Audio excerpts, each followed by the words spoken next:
IAB's favourite academics joining us. Ofer, do you want to turn your screen on so we can see you? Ofer Mintz works at UTS Business School. He's a strong guiding force for many of our future marketers that are coming through. So he's the chap to praise or blame in 10 years' time when we see them all coming through the industry. But also, as we know, one of the most important jobs that academics do is carry out a whole lot of research. And Ofer has been really focused on marketing metrics. We've spoken to him before on sort of how they differ around the world. He's got some really interesting data to share with us today, and I would really encourage you to sort of challenge Ofer with some questions through the Q&A box. He was the winner last year of the MeasureUp Best Question of the Day. So we'll see if you can top his questioning ability. We will share a list of Ofer's other work that he's done, other research pieces as well. So feel free to sort of dig into his work. And I think one of the nice things of having Ofer here today, and I think you touched on this in your presentation without jumping ahead, is working out how industry and academia can work closely together. We know industry often works too fast, and academia, dare I say, is very rigorous and can be a little bit slower. So marrying those two worlds, I think, could be really important. So Ofer, if you want to share your screen and take over, welcome to MeasureUp 2020. Sure. Yeah, that's good. Hold on, let me get the share screen 1 second. How's everybody doing today? It's always funny about the interaction, so I do this with the classes as well. So I appreciate Gay's great words introducing me. I have to say that the prize last year led to a lot of good stakes, so I appreciate that as well for best question. And as she mentioned, academics, we're used to a lot of back and forth. So I've never had a quiet talk, and so I'm really looking forward to your questions and comments and back and forth. So that's a big part as well. So please, ask as many questions as you can in the Q&A, and we should have time for it as well. Okay, and so what I wanted to do today is kind of just building on the MeasureUp theme and some of the things that Kirsten just talked about Ipsos's work is we'll jump about what are metrics that managers are using, what's driving these effects, how do marketers define performance, and what are some research opportunities, okay? And so basically what my plan is, we're going to have a 3-part presentation. So probably half of the presentation will be on what is marketing performance. If we want to measure things, what's our end goal? Okay, and it's a very interesting kind of question because, and I'll get to it in a minute. But basically, us as marketers have trouble identifying what is optimal performance. Okay, and then I'll talk I'll lead into a couple minutes worth of talking about research on marketing metrics. And this is about basically a decade worth of different research studies I've done on what managers are using when they're making their decisions, what type of metrics. You can see all the different types of topics there. And then last, I want to leave a couple minutes talking about opportunities for research collaborations. Okay, so it was interesting seeing that poll right before I came on about how little in terms of effect that universities have in terms of, or you think universities should have in terms of societal impact. So that's kind of just an interesting. Okay, so first what I'm going to talk about is just this managerial assessments of marketing performance. You can see here my co-authors from UTS and Mark Fisher, who's in a German university. And really the motivation for this is if you think about MeasureUp, you think about accountability, you think about just marketing in general, one of the main issues is, okay, when I ask you, what is a successful marketing performance? What does that mean? Okay, so you can see this quote saying how important it is. But if we were in person, I would literally call you out and say, okay, Gay, what do you think is the optimal performance if you ran a major campaign? I say, Natalie, what is your what's your definition of success? And just go down the line. What would be fascinating is you'd hear 20 different answers if I asked 20 different people. Okay, and so there's a ton of different metrics. So even one of my co-authors, not even listed here, has a new version of the 50 metrics you need to employ or whatever. And so the metrics have ballooned over the last decade. We've used them. We even now are a little overload. But going back to the root, what matters, right? So what matters? So if you run a major campaign, what matters? So what we're going to do now is we'll actually run a quick poll And instead of what we're going to ask is, you just ran a major campaign. Okay? Your company invested millions of dollars, went across all 4 Ps, you ran it for a couple months. How do you measure if it was successful? Okay. And instead of asking you individual metrics, I'll define it as 5 different metrics here. So one is this customer mindset impact. So is it awareness and satisfaction that you're most interested? Okay.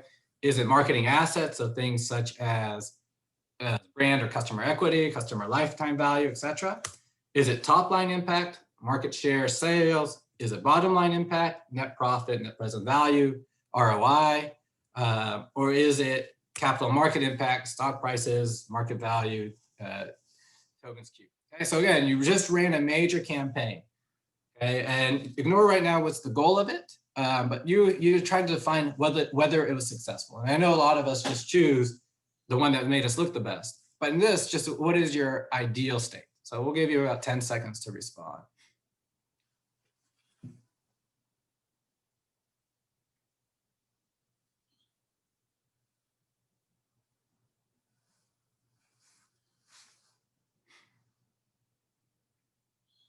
All right, so let's see if we can, let's see the results. Can we pull up the results? And we can see most people here, interestingly, had top line and market assets. So it was equally between the 4, and 0 people said capital market. That's pretty fascinating. Okay, I'll write that down even. Okay, so what I'll show you now is the difference between what happened in the study. Okay, so one thing we looked at is, okay, so you in the audience are probably all marketers, top level marketers.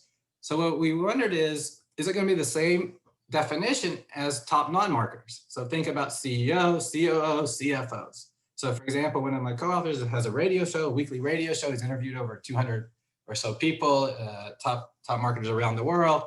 And one constant thing was the metrics we use internally in terms of the marketers is different than what we have to talk about to our top non-marketers. So this definition where most of you had an equal split between the 4, but top line metrics was the highest, the same, or is it the same for top non-marketers? What about investors who evaluate our company and influence a lot of the publicly traded firms? Okay, so is this the same thing when you're having to tell investors, oh, we just ran a major multi-million-dollar campaign, here are the results?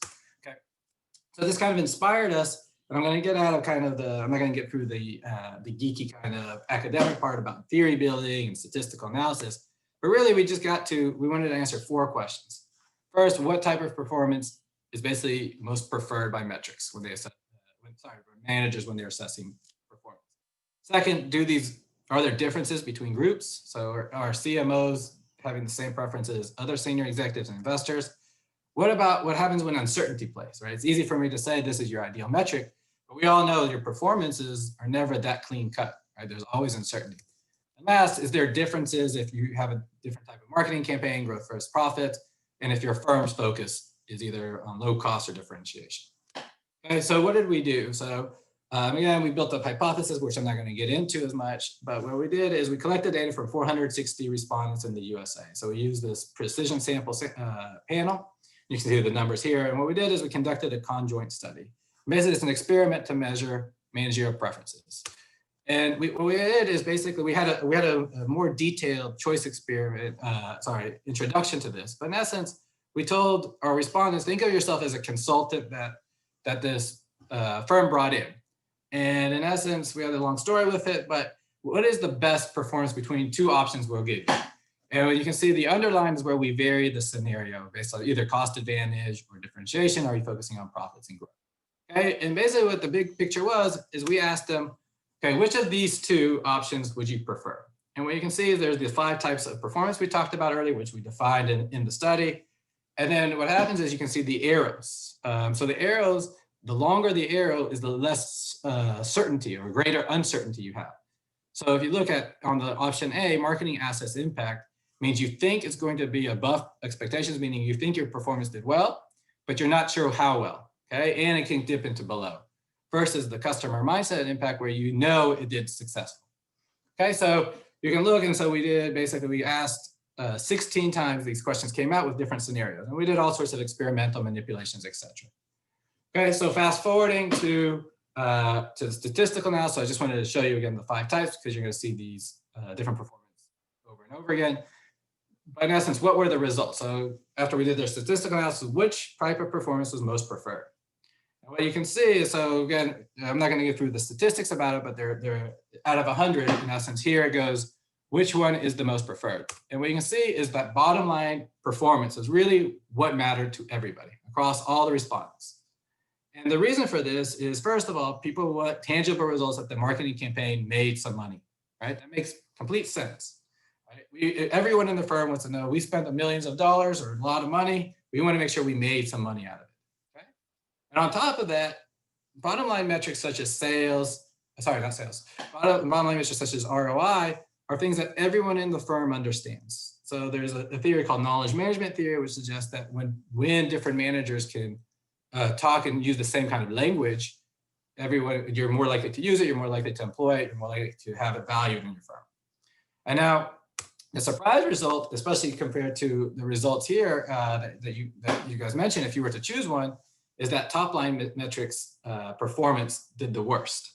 And so this was kind of fascinating to us. And so what's interesting is this is why to do the experimental setting where you're making your manager do trade-offs is different than just asking him straight up. So that kind of shows some of the purpose of the conjoint. Where now you're making the trade-off. If I take the stop line, I might have to worry about where's bottom line. So in the end, people seem to prefer bottom line more. And we think one of the main reasons is that there's a difficulty in defining market for market share, especially. Okay, so that was interesting. So this is across all our different respondents. Okay, what about different types of respondents? And so the blue bars here are marketers. The orange bar is non-marketers, so the top non-marketers, and gray are investors. And what you can see is that most often the blue and orange are pretty nicely aligned. So this is a good result for us as marketers because we're always scared that we're not speaking the same language as our bosses or the top of the businesses. But for the most part, it's all the same, and we actually didn't find any statistical significant differences.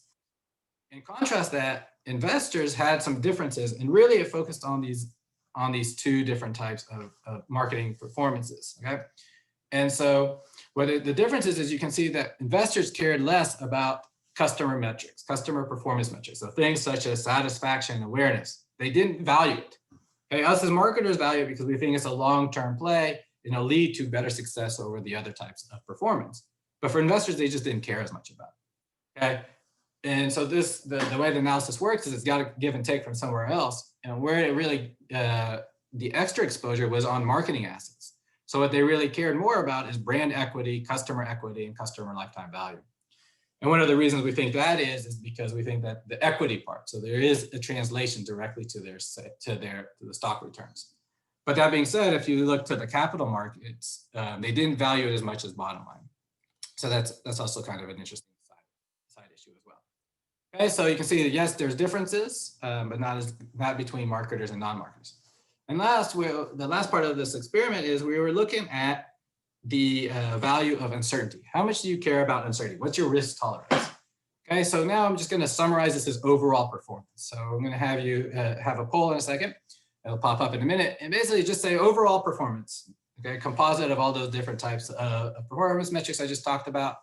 In this case, would you rather have option A, which is the for sure you're going to succeed, or would you rather have option B, where you have a greater risk reward, including the ability to actually fail, okay, or go below expectations, okay?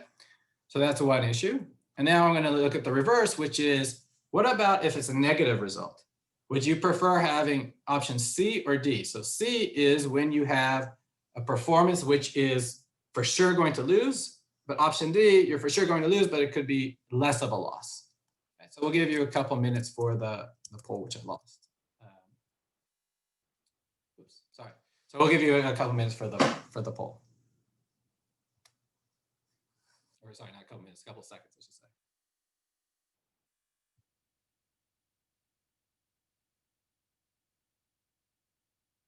And so while we're waiting for this, there's a Q&A which I can answer. And someone asked, how much do you think CFOs and non-marketers understand building brand equity is required to build future sales?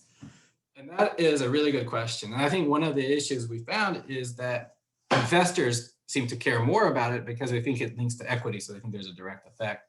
But the CFOs, non-marketers, they like brand equity. They don't understand where brand equity kind of comes from. if that makes sense, right? They don't know how it's developed, but they like that there is some kind of financial value to it. Okay, and do they link it to future sales is less than we would like.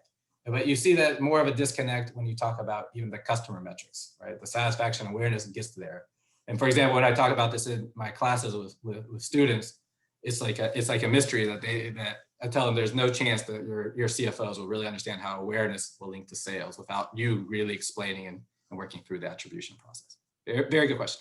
Okay, with that, let's see the results of the poll. Okay, so you can see first, so in the first option, it was 50-50. So people would are willing to take some risk. Okay, and then the second one, people were willing to go some with basically more risk there. Okay, so that's interesting because I'll show you some of the results where it was a little varied from this.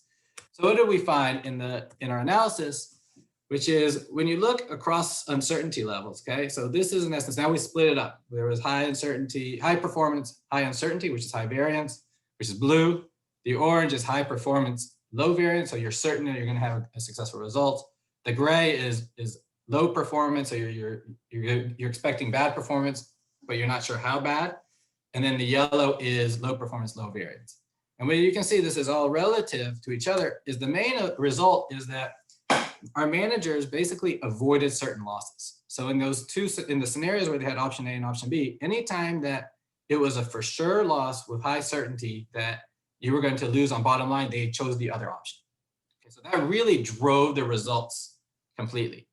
Okay, so that was interesting. And you guys kind of mirror that with the 60-40, that you were a little bit, but here, people were sure they didn't want the loss. That's what they avoided. Okay, and you can see that's constant across all the different types of performance metrics. Okay, so they basically avoided certain losses. So they'll take uncertainty because that way you have a chance of succeeding. Whereas in the experiment I just showed you, you didn't have a chance of succeeding at all. Okay, it was just how bad was it. Okay, but in contrast to that, when people are looking at higher performance, we see that for customer metrics, top line metrics, and capital market metrics and performance, that managers are willing to take the risks. Hey, and you guys were about 50-50, but in our overall panel, we found that these managers were willing to take these risks, meaning that they had like this house money kind of effect where they thought, I'm already winning. I'm already doing well on customer performance, so I'm fine taking the risk with it. Okay, whereas in bottom line, it was 50-50, in market assets, it was a little different. So we found an interesting result. So just to summarize these results, what is the main takeaways of this performance study is first, bottom line performance is most preferred by all respondents, okay, profit ROI. Okay, top line performance is surprisingly least preferred, which is interesting compared to what you mentioned in the survey here. Differences exist between managers and investors. So those who are evaluating the firm on the outside, investors, evaluated some things differently than the managers themselves. And where did this come from? It was a higher trade-off for marketing assets, but they were less preferences for customer performance. Okay, then all avoided these certain losses. However, not all avoid risk-seeking when in performance as well. And then last, I didn't talk about it at the beginning, throughout, I did mention at the beginning, but we didn't ever find any differences based off your firm competitive strategy and strategic goals. Okay, so let me answer one more Q&A before I go to the metrics part.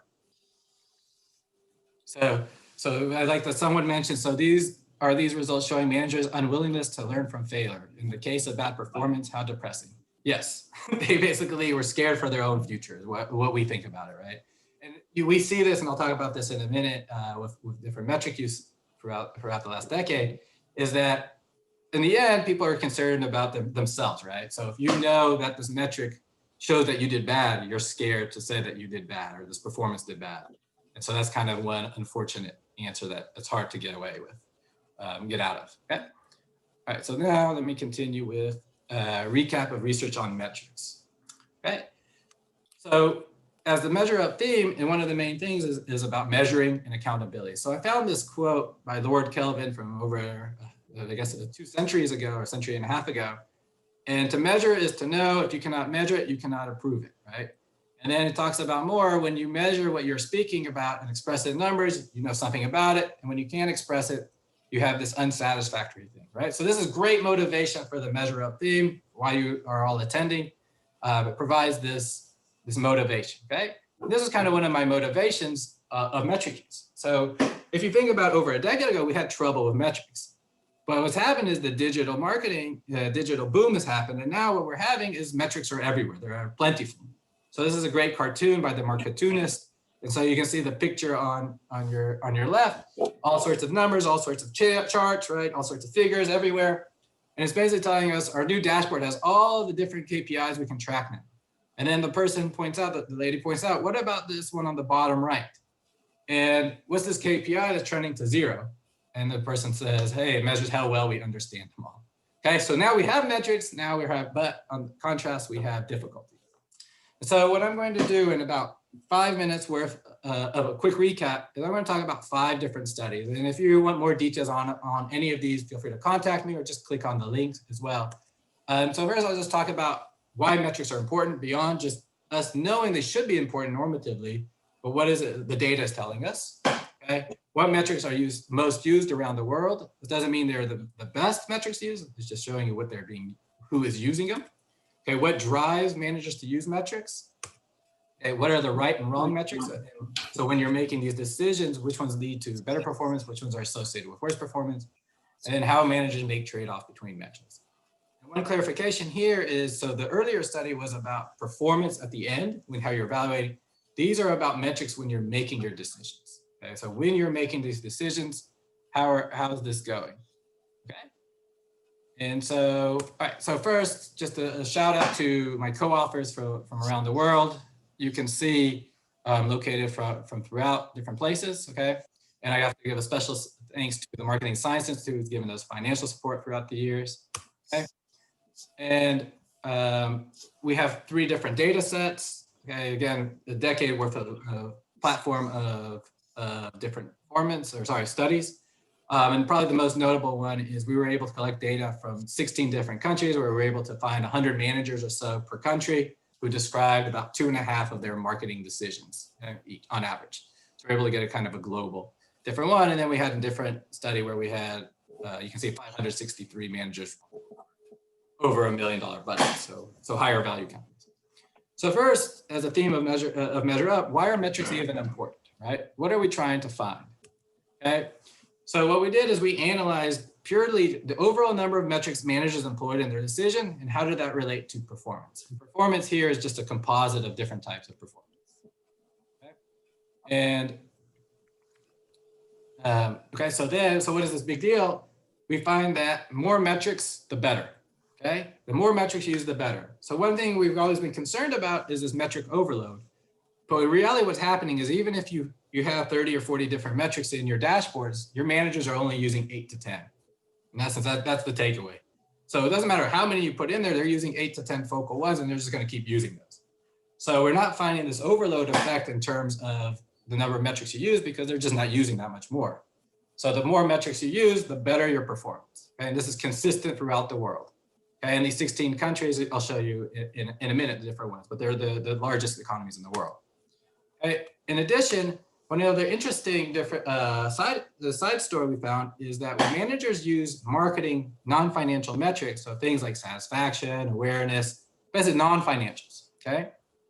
When they're making their decision, they use this on average, they find that, we find that the performance is better, okay? So when you're using these metrics, these marketing metrics, your overall performance is typically better when you're making decisions, the financial metrics. However, at the same time, managers are much more uncertain of these metrics. So if you think about our last results, we said that everyone in the company understands ROI. Okay, so because they all understand ROI, but are less interested, is the question asked us about brand equity, for example. What ends up happening is managers they basically attenuate their use. They don't use it as much as they should be based off their performance because they're more worried about the average decision. Brand marketing. Okay. For a number of years. All right, so then, you don't need to on top of that, really prosecute the case. We'll talk about what metrics were used the most around the world. Okay, so here you can see the 16 countries we measured throughout. And on the left hand, you can see that it's by country, just the overall kind of blunt, how many metrics managers used in a certain decision. And this is across all sorts of types of decisions, not just digital, but throughout. Okay, and what you can see is Australians are 5th place. So we use on average 10 metrics per decision. Okay, so that's, I think, pretty good. Could be worse, could be better. And then when you look at the right side of the table and you look at the different types of individual metrics managers use, you can see satisfaction is the most used metric around the world, and managers use it half the time, which is quite fascinating to me. This is not a declarative saying you should use the satisfaction, it's just saying the facts that managers are using it. And what's interesting here is satisfaction is in the top 3 of 13 of the 16 countries. Okay, you can see it everywhere here in the circles, which then maybe you have a side question is, why can't Indonesia, Japan, and Russia get satisfaction? Get it? All right, this would have killed if we were in person. Okay, but in essence, really, their satisfaction is what's being used more and more again. Okay. Okay, so then how and why managers are making trade-offs before I get to the which metrics were found to be the most related to performance. So how are they doing this? Really, the main issue is the type of decision being made. So is it a digital marketing decision versus a trade promotion decision? So that influences your set of metrics you're going to use, right? That makes complete sense because it should be driving the effect. In contrast, we didn't find that the decision task mattered, meaning are you having this decision internally to your marketing department versus having trying to sell it to superiors. And we were so surprised by this result because it's countered a lot of the evidence we heard in person, and we've talked to managers throughout the last decade, that we collected another data analysis of another 200 managers, and again, found there wasn't really much trade-off. So that was kind of an interesting side effect. So if you have any ideas to follow that up, any intuition for it, please let me know. Okay, so why did managers make these trade-offs? Okay, it comes down to a lot of it was their perceptions of data. So those managers who were concerned about measurement quality, they liked those hard financial metrics. Okay, those who were less interested or worried about data quality, measurement preferences, they were happier with using the psychometric non-financial data. And then last, this goes to someone's question earlier, it goes to this responsiveness of metric, right? Marketers prefer to use metrics they know that has a direct effect on performance, right? They want to be able to take credit saying that, look, we know we can get satisfaction, so therefore we're going to use it and employ it more often than if not. Okay, so that's the how and the why. And so now the next part is, okay, so with part of MeasureUp, we're talking about accountability, but it's not just about ourselves, it's about the entire organization. So one of the #1 ways, of course, to get managers to use more metrics is to, well, train them. So it's easier said than done, but you have to provide some support. Don't assume that they know how all these metrics are being used. And I'll show you an example of one major metric that many companies are using that is very much detested by managers around the world. Okay. Another part is hire a CMO. It gives marketers kind of top level support, right? And that kind of is easier said than done, but it just is a motivation. But really the last two are the culture of your firm and culture of the country as well, which is when you can encourage organizational involvement, managerial discretion, and trust, meaning you're empowering your managers, you're empowering your employees to make their decisions they think is great, right? They can explain why they did it, they use different metrics, then they're empowered to use more metrics, okay? They'll have a higher successful performance. Whereas if you have a controlling environment where you're having greater power distance, there's this fear of failure, and then the only way you can you as a manager can use what you think is best for your decisions is by being arrogant, well then shockingly, you're not gonna have as many more metrics being employed. And therefore your performance of your marketing decisions will be going worse. So in essence, those last two are the company culture of the empowerment of your employees, okay? All right, now we'll get into what are the right metrics, okay? So which one should you as a company be using, okay? So what we did here is we basically asked managers what metrics did they use for individual decision, and we related it to performance. So here are 22 different general metrics across all different types of decisions, okay? And you can see from the left to the right is the ones that were the most often associated with performance, okay? And don't worry about the left side of the graph, which is effectiveness. It's just it's a composite. But the big takeaway is what 3 metrics that we find were like silver bullets. Okay, which ones were silver bullets? It was awareness, willingness to recommend, and customer satisfaction. And why were these silver bullets? So what we found is consistent across all those 10 different types of decisions you can see on the right. And every time managers employed them, they had on average an increase in performance. Okay, so that was quite fascinating to us. And the real reason for this is, if you think about it, it's the focus on your customers. You're really focusing on your customers and you're looking at the bracket, right? So awareness is the beginning, the top of the funnel, the top of the funnel. Willingness to recommend is at the end, that your customers are satisfied and willingness to recommend it to somebody else. Which ones are the wrong metrics? Is target volume, net present value, and economic value added, where when they were employed, basically performance plummeted almost every time. Okay. All right, other notable results just across all these different studies, very relevant, more relevant for the digital industry, is that net promoter score, while highly given attention, it was one of the least preferred metrics. Okay, for in an idealized situation, managers really detested it. And one of the reasons is we think it's just too complicated. Managers aren't sure how to operate it. It's hard to explain to other superiors. What is it? And they're kind of just sick of it. So that was an interesting kind of shocking result to us. Second one is when managers are making digital advertising decisions, they really are focusing on more of these short-term metrics, such as return on marketing investment, share of voice, and less on customer lifetime value, perceptions of quality. And this goes into what Kristen talked about from Ipsos, which is this misperception by managers that digital doesn't do long-term. And what we're saying is that that's what we're finding here as well, that managers are focusing on their short-term for digital. And this was not consistent for other types of decisions. And the last result looked at different ways of trying to pattern metrics. So there are certain metrics clumped together, always used together, or certain type of managers using certain type of metrics. And what's interesting, we never found a good pattern. People were just everywhere. And so you could just say people are diversifying on their own, but that was an interesting result. Okay. And what I'll do is, so the main takeaways from the research on metric use: what metrics are most used around the world? It's satisfaction, awareness, and ROI. And then what drives metric use? It's really organization and national culture, top management support, and metric training, and not so much industry. Okay, what are the right metrics? Awareness and willingness to recommend, not net promoter score, which is a little more complicated. What are the wrong ones? Target value and net present value. And CLV is often misunderstood as well. And how do managers make trade-offs? By marketing decisions based off data quality and whether metric has a direct response. Okay. And one last thing I'll talk about before I get to the questions is just kind of stepping back. So I moved to Australia a couple of years ago.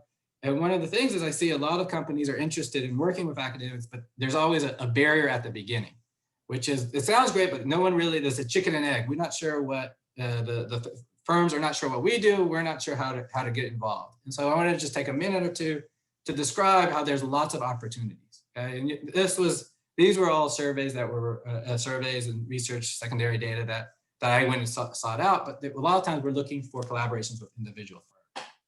And so one of the things is we're looking to create basically win-win opportunities. We're looking for empirical generalizations across industry, validate some theory. And as Gay said, sometimes we're not in the same speed. So we're looking at, our approach is a little slower, but more rigorous, much more rigorous, I would say. We're looking for we make sure that's the correct result and double down on it. And the process of publication takes forever, okay? But there's a lot of win-win opportunities. So which are the different ways? Analyzing different data sets with statistical modeling. So this is one of my main areas. Looking at basically analytics, attribution methods, new measures methods to measure, et cetera. And you can see the different types. In essence, we're looking at complicated data sets to try to say, okay, these are generalizations we're seeing either by customer behavior, firm behavior, or both. A lot of our researchers are looking at conducting field or lab experiments to establish causality. So this helps find the why and the what driving underlying effects. And anytime like industry benchmarks, we're always interested because we provide the neutral voice, and we're interested in helping that way. So we are trying to help society as well, as the earlier poll talked about as well. And what type of collaboration types? Most of us main focus is really on research publications. So faculty really want to publish. One of the barriers that companies feel like they might have to donate a lot of money or provide a lot of money, and that's not true. Most of us just are interested in working together. And if you are working together, there's all sorts of government programs to help extend funding if you're interested in providing funding, even though, again, you don't have to. A lot of times there's just a data set you can anonymize. that would work well, and you want more details on it, we're interested in capturing different information processes, firm decisions, etc. And these are easily anonymized in research publications, or you can be a co-author as well. It's really up to you. I've had both co-authors working with companies where they want to be involved. They want us to publicize their name for exposure, and others where we have sensitive financial details where they said, don't put us at all. Don't even mention this. Okay, and then of course there's consulting and there's teaching and training. So I have to mention that we have a new online digital marketing master's program. So for any of your employees who you want to have a little bit more on that information, there's a lot of enterprise learning micro-credential now, and we're always looking for guest cases, etc. Okay, so if you're interested, please just email me, or you can see the other contacts as well. Okay, so what we're going to do is wrap it up, and let me see if I can answer a quick question. So thank you so much for your time. Let me just see one. Maybe one. I thought we're running out of time. We might have to get to the others. Okay, sounds good. So one quick question is, same result for startup companies. We thought firm size would be a little different. But some of those studies we kind of controlled for that. But in reality, we found most of the results are similar. People look at the metrics that they're interested in, that they understand that they can affect their own metrics. And it's harder for those startup companies to get to those larger, grandiose metrics because it just takes another couple layers of effort. But thank you so much. And if you have any questions, just feel free again to email me. Beautiful. Thank you so much, Ofer.